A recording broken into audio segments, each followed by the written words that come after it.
hari ini untuk bersama-sama kita di sini dalam rangka kegiatan Jumpa Pers dari tim Seknas Sumatera bersama Prabowo Gibran. Baiklah, pada kesempatan sore ini kita juga sudah kedatangan sejumlah tim dari Seknas. Yang pertama yaitu kita panggil kepada Bapak Prismon selaku Ketua Umum dari Seknas. Silakan Pak Prismon untuk di depan. Terus yang kedua juga ada Bapak Doni Make Kilia. Ini juga tim kita dari Seknas. Pak Doni, silakan Pak Doni. Ini Pak Doni. Yang ketiga ada Bapak Raymond Indra Purti, juga dari tim Seknas.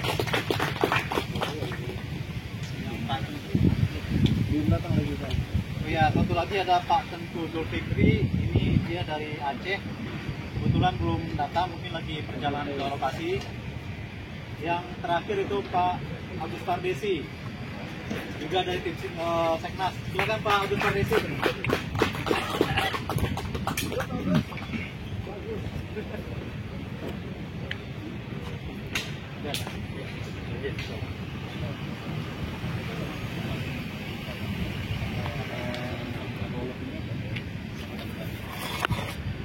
Baiklah teman-teman semua, sejumlah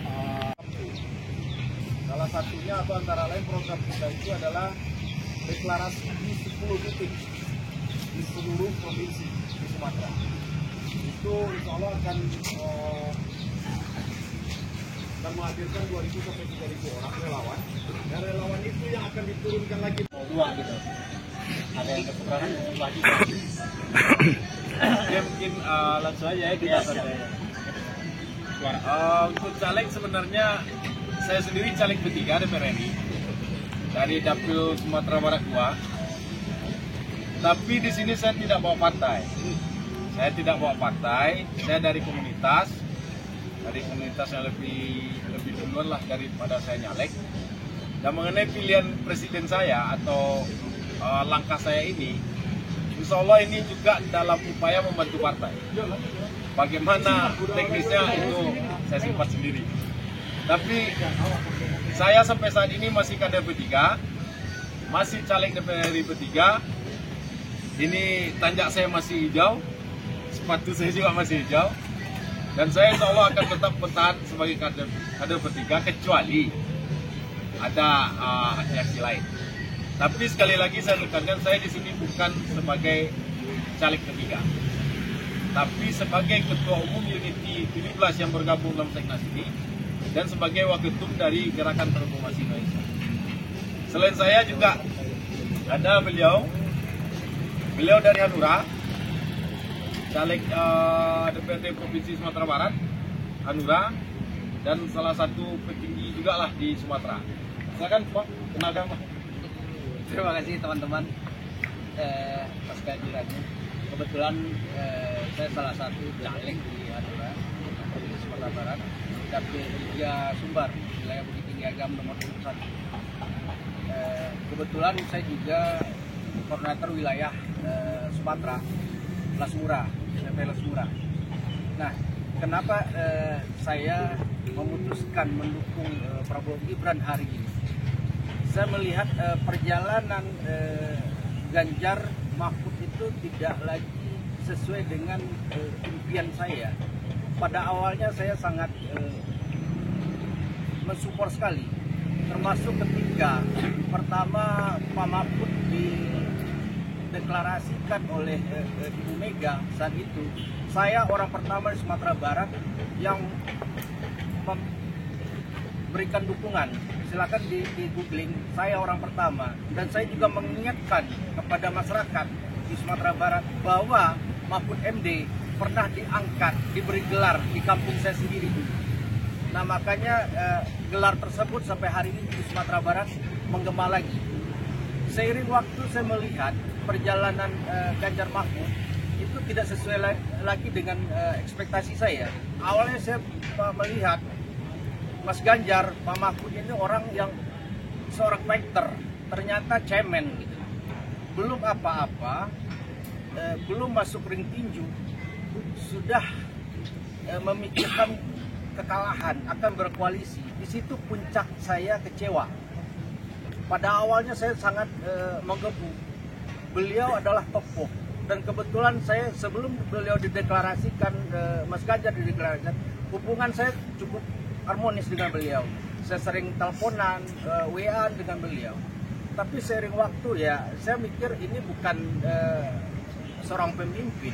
Sementara kita menghadapi globalisasi, menghadapi geopolitik, bagaimana nantinya seorang pemimpin yang seperti ini akan menghadang dunia.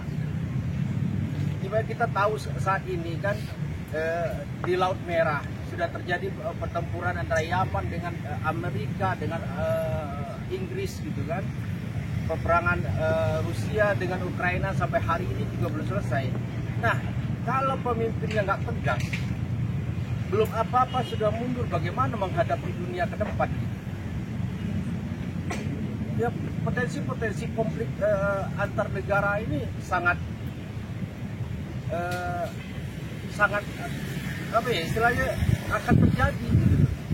Apalagi dengan program-program yang dilakukan oleh Jokowi, masalah hilirisasi, pertama segala macam, itu kan banyak kepentingan luar di Indonesia. Kalau pemimpinnya nggak tegas, belum apa-apa udah ciut, ya gimana kita bisa berharap? Nah mungkin dengan dasar itu saya udah, ini Prabowo, Gibran, khususnya Pak Prabowo, kita sudah tahulah bagaimana track record beliau di militer, gitu. Bagaimana hubungan diplomatik beliau dengan negara-negara adidaya. Kita sangat memahami itu dan bisa percaya dengan beliau. Beda dengan dua yang lain. Nah, saya hari ini juga seperti Pak Ketum tadi juga tidak mewakili partai. Saya mewakili pribadi saya. Pribadi saya sebagai orang Minang. Orang Minang ini nggak bisa apa ya, di muka A, di belakang B nggak bisa. Pentingnya kita terang-terangan. Dan juga potensi untuk khusus wilayah Sumatera itu akan dipegang oleh Prabowo Gibran. Kita yakin itu dengan link yang kita punya, teman-teman di daerah yang sudah kuat. Kita yakin khusus Sumatera kita akan nomor 1. Adalah dari beberapa organisasi, komunitas dan tokoh-tokoh serta individu-individu yang peduli dengan Pilpres sekarang ini. Jadi hampir semua organisasi yang terlibat seperti Gerakan Transformasi Indonesia yang ketua umumnya Bang Lukman Edi, mantan Menteri PDT orang Riau. Terus ada Pakar yang ketua umumnya Razifin Jurek orang Makassar. Ada Jet, ketua umumnya Ferry Surya Lesmana, Ferry Surya Hendrawan, Sekretaris Telkom. Semua organisasi, ini banyak lagi yang saya lupa bawa ada datanya.